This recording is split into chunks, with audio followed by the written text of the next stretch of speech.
Greetings, allies and future subjects. I am Dictor Van Doomcock, and I am here today to turn the tables on these social justice warriors accusing Star Wars fans of being racists and sexists, when in actual fact, the reverse is the truth. Those social justice warriors make a great display of wanting equality in a colorblind world where everyone is judged not by their color or their gender, but by their own merits as human beings. Their actions belie one simple and obvious truth. By drawing divisions, they are perpetuating divisions, and this is nowhere as evident as it is in the destruction of our pop culture. The most recent case in point, Westworld Season 2. In keeping with the SJW conventions established in Ghostbusters 2016, in Disney's Star Wars, in Kurtzman's Star Trek, and who knows how many other franchises at this point, all the leaders on the show are women who are depicted as intelligent, powerful, and charismatic, while all the men on the show are depicted as evil, cowardly, or ineffectual. Think this is a coincidence? How could it be when it's so consistent? Even if you haven't seen Westworld Season 2, and if you haven't, congratulations, it's awful, I can lay it out for you in a paragraph. Dolores leads a band of androids fighting against human oppression. Maeve leads a band of androids trying to retrieve her daughter. A ruthless woman executive is leading efforts to put down the android rebellion, and a female serves as the commander of the Delos strike team sent in to restore order. Now compare that to the male main characters. William, an evil bastard who kills his own daughter along with a bunch of human park workers who get in his way and tries to shoot Dolores in the back. Bernard, a helpless and confused programmer who stumbles through the entire season dazed and confused. An executive from the Delos Corporation who is a complete prick. A cowardly writer for comic relief, an evil shogun who kills a defenseless woman, a pair of ineffectual techs for more comic relief, a gentle and ineffectual gunslinger android whom Dolores reprograms to be an asshole, a former badass gunslinger who is now following Maeve around like a lapdog, taking orders from her. Need I go on? This is not the mere luck of the draw. This is a pattern. And so we turn to Kathleen Kennedy's Star Wars. Let's look at the virtue signaling here. Rey is the bestest Jedi ever, and she isn't even a Jedi. Even with no training, she's lifting rocks, making Skype calls to her boyfriend across time and space, having visions, flying the Falcon, saving Finn, and beating up Kylo, all without having to study with a Jedi Master like Luke did to earn his power. Apparently, the best way to gain Jedi powers under Kennedy's rule is not to train with Yoda, but to have a shitty screenwriter. Then there's Leia. She's in charge of the Resistance. And Admiral Gender Studies. She's in charge of everything. Maz is a Jedi Master, and Yoda impersonator and drag knight in the Mos Eisley Cantina. Rose is taking a leadership position in boring the shit out of the audience, a job at which I must admit she excels. You see what I mean? Now, look at how Kennedy depicts the men here. Han is a deadbeat dad who runs out on his family and abandons the New Republic in their time of need. Luke is a cowardly old fart with a manatee fetish who yells at Rey to get off his lawn.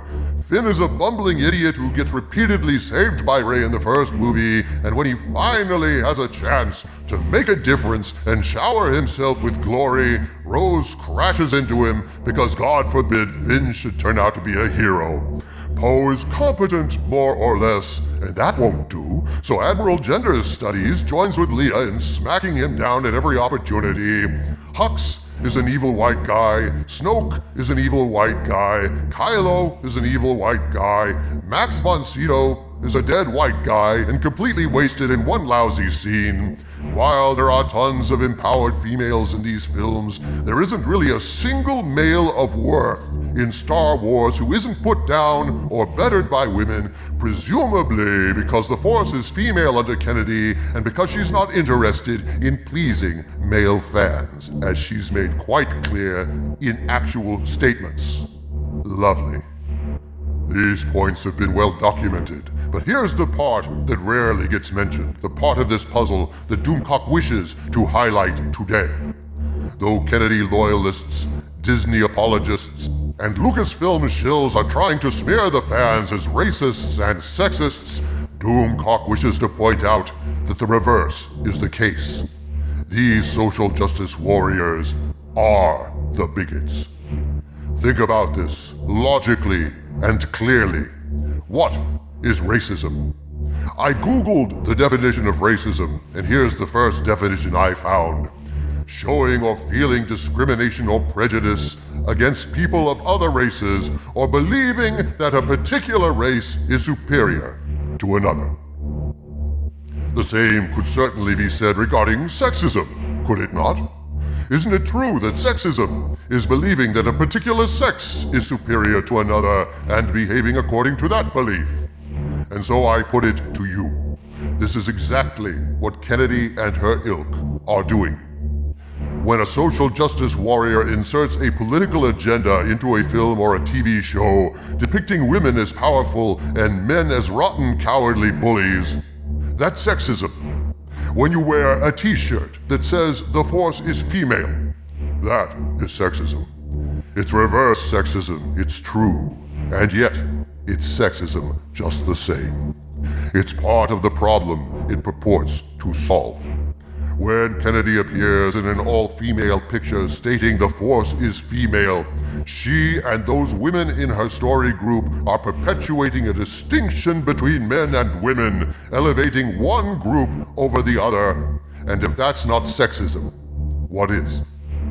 And when you divide all the characters along gender lines, making one group heroic and powerful and the other group craven and despicable, that is sexism. Kennedy and those defending her perversion of Star Wars into a social justice warrior crusade are the sexists here, not the fans, who are merely pointing out that the Empress has no clothes. And believe me, that's not a good look on her. Similarly, within that sexual division, the already degraded men are divided up along racial lines. Finn is basically ineffectual comic relief, constantly needing to be rescued by the princess, just as Bernard on Westworld is a befuddled but well-meaning black man who can't quite get it together until the end when he's revived and reprogrammed by a woman, Dolores, the android. But the white men fall on an entirely different end of the scale. Hux is evil. Most of the First Order officers are evil white men. Snoke is white. Kylo is white.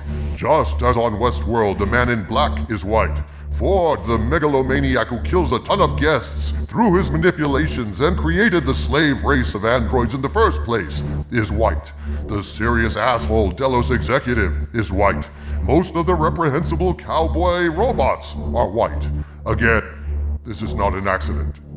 The social justice warrior agenda is like a Russian nesting doll. Each layer a new shade of active discrimination, masquerading as virtue. And they have the gall to call us fans bigots and sexists. I put it to you. Where is the fan outrage that Leia was such a tough lady in Star Wars? Where are all the reviews calling Alien and Terminator social justice warrior trash for showing strong leading women? Where are all the racists protesting that the greatest genius in Star Trek was Dr. Richard Daystrom and the genius inventor of Skynet in Terminator was a black man? What about Lando? Remember the outrage at seeing Lando Calrissian as the leader of Cloud City and Empire? I sure as shit don't, because there wasn't any. This is a manufactured crisis created by the very sexists and racists who inserted sexual and racist politics into our movies in the first place. Where is all the outrage and hate directed against The Expanse, which is, sorry Kathleen, so fucking diverse it makes The Last Jedi look like a goddamn KKK rally. I can't even count the number of females and people of color in the cast, many of them in powerful command positions. This is the face of true diversity right here, The Expanse. And no one complains, because all the characters, regardless of race or sex, are treated with respect, along with the fans. Alcon, Sci-Fi, Amazon, these companies treat their fans with respect by presenting characters with integrity in a future of true equality, without social justice warrior virtue signaling, without quotas, without propaganda. And why is that? Because these showrunners aren't sexists and aren't racists. They don't look at a role and think, how can I twist this character to make a point? To make one demographic feel good about themselves and another demographic to feel bad about themselves. They're not selling virtue, they're telling stories, and that's all we fans are asking for. We just want good stories. Though Kathleen Kennedy, Ruin Johnson, Jar Jar Abrams, Alex Kurtzman, the four whores of the apocalypse, I call on you to cease discriminating against people on the basis of their sex and their race. Stop insulting one group to praise the other group. Stop putting one class of human beings down to elevate another. You claim that you're overcorrecting to compensate for the prejudice of the past, but by doing that, you're merely perpetuating prejudice and making sure discrimination continues to thrive in the future. Whenever you point to something and say this, not that, you're discriminating between this and that. You praise women because women are praiseworthy, good. But must you condemn men in the same breath? Anytime you praise someone specifically for being a woman or for being a person of color, you slight another someone who is not. This is bigotry masquerading as virtue. And I have no idea how we are ever going to achieve true equality among human beings when Kennedy, Lucasfilm, and Disney keep rubbing in our faces all the ways that we are different. They have divided the Star Wars fandom. And when you divide, you can't be surprised that there are divisions. But what the hell do I know? I'm just a supervillain, right?